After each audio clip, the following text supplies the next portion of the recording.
Olá pessoal, tudo bem? Mais uma semana aqui pela TV Tributária e também pelo nosso canal no Instagram, o Assunção e Carneiro Advocacia Tributária, e também, por que não dizer, né, o nosso canal na coluna Tributando Do Portal Roma News. Isso. E essa semana a gente vai fazer um vídeo diferente do que a gente tem feito em relação às últimas semanas. Nas últimas semanas nós estamos trazendo novidades tributárias e hoje a gente vai falar de algo mais prático, algo mais do cotidiano dos contribuintes, né? Vamos falar de execução fiscal e o que fazer, né, em relação à execução fiscal. Vai ser não uma aula muito aprofundada, porque não cabe aqui fazer uma aula sobre isso, sobre o tema, mas vamos pegar os principais pontos da execução fiscal e vamos tentar trazer de uma forma mais simples para vocês, né? Sim, exato. Bom, vamos começar então. Termina um processo administrativo, né? A gente vai falar da esfera federal porque cada município e cada estado tem as suas particularidades. Então, em relação à União, serve para todos, né? Termina um processo administrativo, né, junto à Receita Federal. O débito é inscrito em dívida ativa. O que a Procuradoria da Fazenda faz? Ela executa essa dívida, né? E aí, a execução fiscal chega. O que eu faço?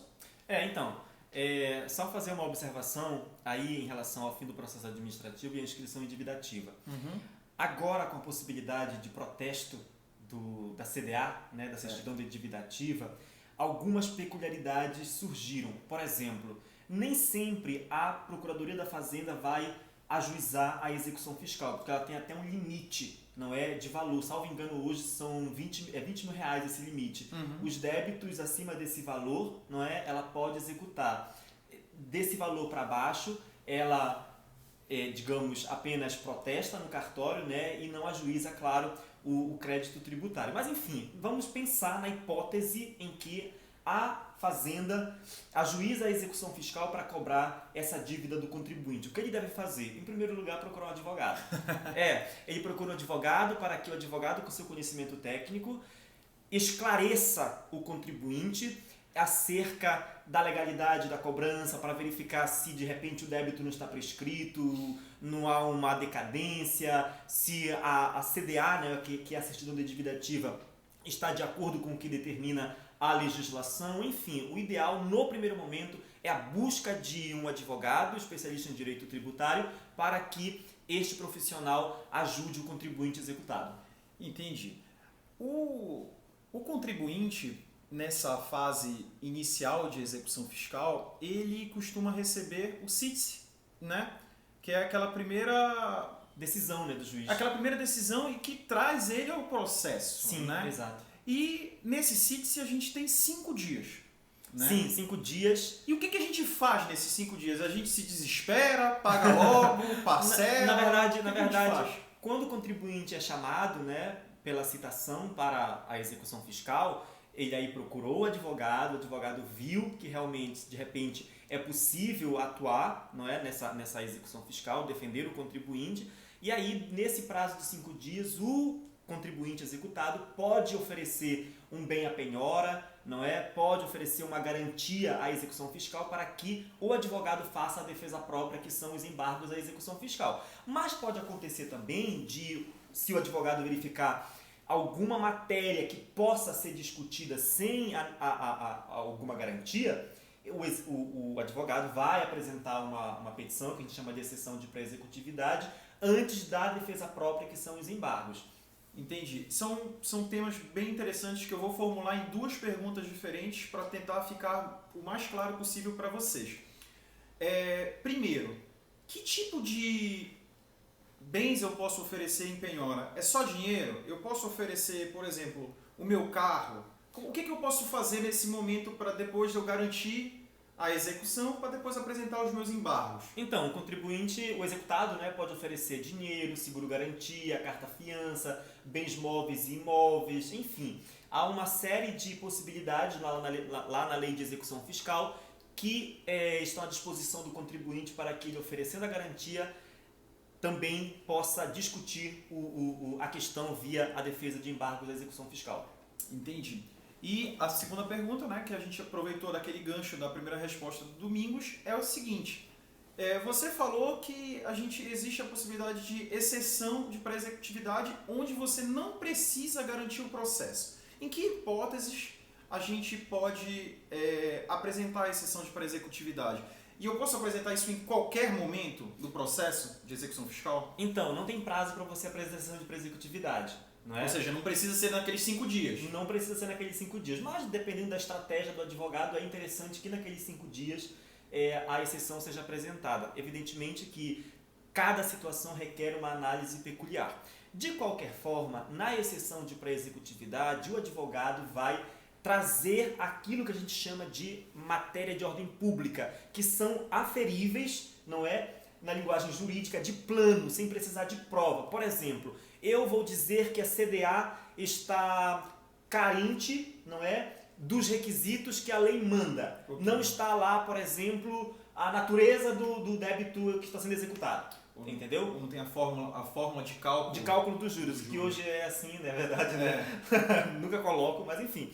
É uma dica para vocês aí. Exato. Então, nesse momento, o advogado vai trazer as matérias de ordem pública que ele entende pertinentes, não é? Na sua exceção de pré-executividade. Essas matérias são aquelas que não necessitam da dilação probatória. Entendi. Prescrição também pode ser uma delas. Prescrição, né? Pode ser uma delas, mas pelo menos na nossa experiência, a prescrição ela não tem colado muito em exceção de pré-executividade. Entendi. Porque muitas vezes o juiz entende que é preciso que se junte o processo administrativo para saber se houve alguma causa de interrupção da prescrição, essas coisas todas. Entendi. E tudo bem, digamos que o contribuinte procurou o advogado viu que ele não, digamos assim, não tem uma possibilidade de êxito, né, em relação a essa execução fiscal. O que ele pode fazer nesse caso? Existe alguma forma de procurar um parcelamento? Existe algum parcelamento específico que pode ajudar o contribuinte nessa? Ou é só o parcelamento regular? Ou mesmo não tem esse parcelamento? Então, o que vai acontecer? O contribuinte ele pode parcelar o débito, certo? Parcela em 60 vezes, geralmente. Agora, dependendo do momento em que essa execução se processar, de repente pode ter um programa especial de parcelamento, um refis, entendeu? Que o contribuinte pode aproveitar. Mas, considerando não existir esse programa especial de parcelamento, ele pode fazer o parcelamento simplificado de 60 vezes. Bom, Domingos, tu tens mais alguma coisa a acrescentar em relação à execução fiscal, né? E para ser o mais prático possível para os nossos telespectadores. Os internautas. Os nossos internautas, telespectadores. Na verdade, há uma questão que hoje a mim me preocupa muito, que é a questão da possibilidade de o juiz penhorar qualquer coisa do executado, né? Da pessoa executada, antes dessa pessoa ser citada. Não é? Antes desses 5 dias para que ela apresente as suas garantias, para que ela tenha a possibilidade de se defender no processo. Isso me preocupa, acontece muito. Eu já vi, inclusive em casos aqui do escritório, juiz mandando penhorar bens da pessoa, valores em contas bancárias, não é, para garantir eventualmente a execução fiscal. Isso não tem respaldo na lei de execução fiscal. Muitos juízes aplicam o Código de Processo Civil para justificar essa conduta, mas o Código de Processo Civil só pode ser aplicado no caso de ausência de regulamentação pela lei de execução fiscal. O que não é o caso. O que não é o caso. Inclusive, existe uma lei própria tratando da cautelar fiscal, que a gente fala, né, que tem esse objetivo de assegurar, não é, o patrimônio do contribuinte antes da execução fiscal. Existe uma lei própria, a lei da ação cautelar fiscal, que é usada pelo fisco, né, contra o contribuinte. Então, o CPC não pode ser aplicado nesses casos e aí a gente vê essa ilegalidade, infelizmente, acontecendo. Entendi. Bom, pessoal, por hoje, essa foi nosso vídeo da semana, né? A gente tentou trazer algo diferente para vocês e tentando trazer mais informações práticas, né? Mais informações do cotidiano, do dia a dia do nosso contribuinte. Então, pessoal, é isso. Uma excelente semana a todos.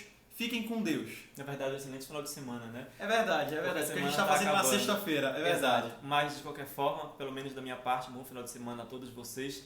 A gente se encontra na semana que vem.